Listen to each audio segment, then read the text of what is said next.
એક વાર અત્યાર સાથે ગ્રોથ પકડાયો છે કે આનું બેકગ્રાઉન્ડ છે કે આ કોને આપવાનું શું એની મળે છે?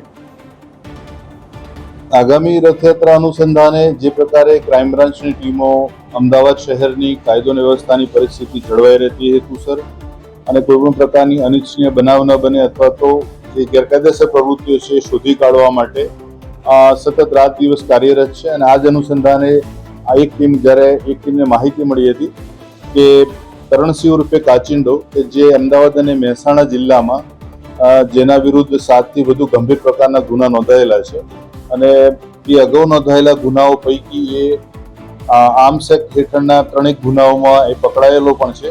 એ અમદાવાદ ખાતે હથિયાર વેચવા આવનાર છે.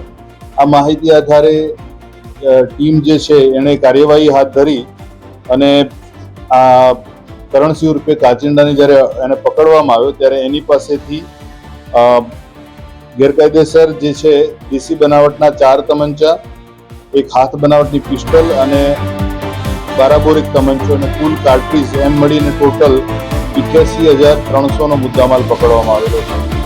આ જે કરણસિંહ ઉર્ફે કાચિંડો છે મૂળ હરદીપુરા, કુકવાવ અને દેત્રોજ તાલુકાના અમદાવાદ ગ્રામ્ય વિસ્તારનો રહેવાસી છે. આ જે આરોપી જે છે એ ત્યાં બંને જિલ્લાઓમાં અમદાવાદ ગ્રામ્ય અને મહેસાણામાં એના વિરુદ્ધના અલગ અલગ પોલીસોનો ગુના નોંધાયેલા છે. એ પૈકી 307, 377 પ્રોહિબિશનના અને આર્મ્સ એક્ટના અને સરકારી અધિકારી પર હુમલાના પણ એના વિરુદ્ધના ગુના નોંધાયેલા છે. એની પાસેથી 6 હથિયાર ગેરકાયદેસર અને 21 કાર્ટ્રીજ એની પાસેથી પકડાયેલા છે.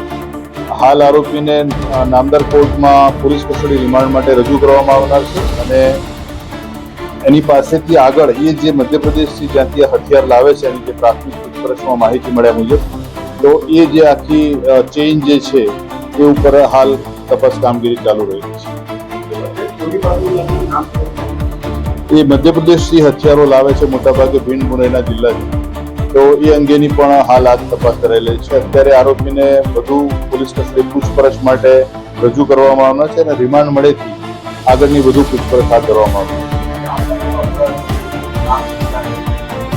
હાલ આ જે ફરીથી આરોપીની જ્યારે પૂછપરછ શરૂ થશે ત્યારે એમાં એના રિસીવર એને અથવા તો એને જેણે મંગાવ્યા હોય એ હકીકત મેળવવામાં આવનાર છે. Thank you.